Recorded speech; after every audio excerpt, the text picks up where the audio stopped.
بسم اللہ الرحمن الرحیم۔ السلام علیکم ورحمۃ اللہ وبرکاتہ۔ جی ناظرین، آپ دیکھ رہے ہیں میرا یوٹیوب چینل اور میں ہوں نثار احمد۔ تازہ ترین صورتحال پہ افسوس کے علاوہ اور کیا کیا جا سکتا ہے؟ کون سا دنیا میں ایسا ملک ہے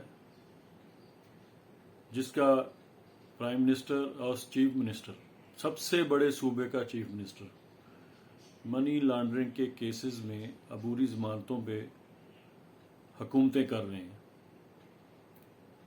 آج ان کو، بچوں جمہوروں کو، دونوں کو پھر ضمانت دے دی گئی۔ ویسے ہی ہماری تو ریکویسٹ ہے کہ یہ عدالتوں کو، ان کو ویسے ہی لکھ کے دے دینا چاہیے کہ یہ ملک بھی آپ کا ہے، عدالتیں بھی آپ کی ہیں، ضرورت ہی نہیں ہے آپ کو عدالتوں میں آنے کی۔ خام خواہ پہ اتنی مشینری لگائی گئی ہے، روڈوں کو بند کیا جاتا ہے، ان کی اتنی سیکیورٹی پہ بار بار بلایا جاتا ہے، ضرورت کیا ہے؟ ایک ہی بار ان کو لکھ کے دے دو، بھائی آپ کا کوئی کیسز نہیں ہے، آپ نے کوئی منی لانڈرنگ نہیں کی، آپ ہمارے مائی باپ ہیں۔ عدالتوں کو کم از کم میرے خیال سے جو ہماری عام جنتا ہے، یہ اگر چھوٹا سا بھی کوئی جرم کر لیتے ہیں تو 1 دن 2 دن، زیادہ سے زیادہ 10 دن میں بندہ بیچارہ جیل کے اندر ہوتا ہے۔ یہ کیسی ان کے ساتھ، ان کے پاس گدڑ سنگھی ہے، کیسی ان کے پاس پاور ہے، کون سے جنات، ان موکلات ان کے ساتھ ہیں کہ پچھلے 3-4 سال سے یہ ضمانتوں پہ جا رہے ہیں، آ رہے ہیں، اپنی پھرتیاں دکھا رہے ہیں، اور ہمارے ججز جو بہت بڑے بڑے گون پہن کے، بہت بڑی بڑی ڈگریاں لے کے سیٹوں پہ بیٹھ جاتے ہیں اور کہتے ہیں کہ ہم لوگ یہاں انصاف کرتے ہیں، لیکن جب ان کی باری آتی ہے تو یہ ضمانتوں پہ رہا ہو جاتے ہیں۔ یار جس بندے نے 24 ارب یا 16 ارب روپیہ چوری کیا ہو، اس کے لیے 10-10 لاکھ کیا چیز ہے؟ 10-10 لاکھ کے مچل کے جمع کرو جی ضمانت، اور آگے کر دی گئی۔ کون سا دنیا کا ایسا قانون ہے کہ جو 4 سال یا 3 سال سے مجرم کو کٹہرے میں بلا کے اس پہ فرد جرم ہی عائد ہی نہ کر سکے؟ اسی لیے دنیا میں میرے خیال میں ہم لوگ 130ویں نمبر پہ ہیں۔ ہماری عدلیہ جو ہے، عدلیہ کے حساب سے، عدالتوں کے حساب سے ہم لوگ 130ویں نمبر پہ ہیں۔ یہ کون سی ایسی سسلین مافیا کی کارروائی ہے، یہ کون سی ایسی رعایت ہے جو اس سسلین مافیا کو دی جاتی ہے بار بار؟ افسوس کا مقام ہے، ایک بگوڑی، ایک ضمانت یافتہ، ایک ملزم، ایک مجرم،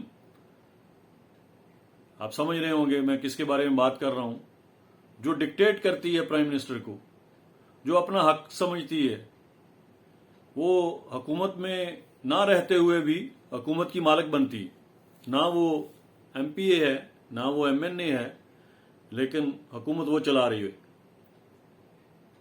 اور ہماری عدلیہ ہے، وہ ان کے بچے جبورے ہیں، ان کے چہیتے ہیں، ان کے شہزادے ہیں کہ ان کو چھوٹ پہ چھوٹ، جبکہ دوسری طرف جو 70 سالہ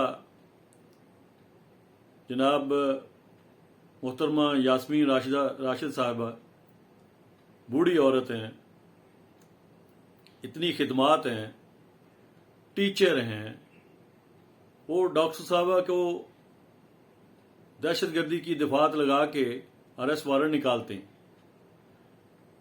وہ پنجابی میں کہتے ہیں کون لوگ ہو تسی ہوئے، وہ بغیر تو شرم کرو، کچھ شرم ہوتی ہے، کچھ حیا ہوتی ہے۔ وہ چول جو سیالکوٹی ہے، اس کا ڈائلاگ بڑا مشہور ہوا ہے، یہ کم از کم اتنا تو سوچو، اس کی گاڑی پہ ایسے دعویٰ بولا گیا، ان کے شیشے توڑے گئے، ان کو زد و کوب کیا گیا، ستایا گیا، پریشان کیا گیا، اور ٹیررزم کی دفعات بھی انہی کے اوپر لگا دی گئی. مجھے بڑے افسوس سے کہنا پڑ رہا ہے نیوٹرل کو کہ نیوٹرل جان بوجھ کے یہ کام کروا رہے ہیں. ہم بہت سی باتوں کو سمجھتے ہیں. بہت سی مارخور کی کاروائیاں ایسی ہیں جو دکھنے میں کچھ اور ہوتی ہیں اور اصل میں کچھ اور ہوتی ہیں. لیکن خدا را کب تک؟ جب ملک کا نام و نشان ختم ہو جائے گا، جب ملک دیوالیہ ہو جائے گا، جب یہ مسٹنڈے، گنڈے، چور، ڈاکو، غدار لوگ اس ملک سے بھاگ جائیں گے، تب آنکھ کھلے گی آپ لوگوں کی. یہ میں ڈائریکٹ مارخور اور اپنے نیوٹرل سے مخاطب ہوں. بہت ہی مؤدبانہ محترم باجوہ صاحب، کچھ ہوش کریں، کچھ خیال کریں. اس ملک نے آپ کو اتنے عزت و احترام سے بخشا ہے، اتنے سٹارز آپ لگا کے دنیا میں گھومتے ہو، اتنی عزت ہے آپ کی دنیا میں. آپ یہ کیا گل کھلا رہے ہیں؟ ابھی بھی وقت ہے، اس سے پہلے کہ دیر ہو جائے جتنی جلدی ہو سکے. ہم نہیں کہتے خان صاحب کو ہی لے کے آؤ، ہم نہیں کہتے کہ مارشل لا لگا دو. ہم صرف یہ ریکویسٹ کرتے ہیں کہ قانون کی حکمرانی اس ملک میں نظر آنی چاہیے. آپ محب وطن ہو تو ثابت کرو. اب تک کے لیے اتنا ہی. اپنا خیال رکھیے گا، میرے اس چینل کا بھی. اللہ حافظ.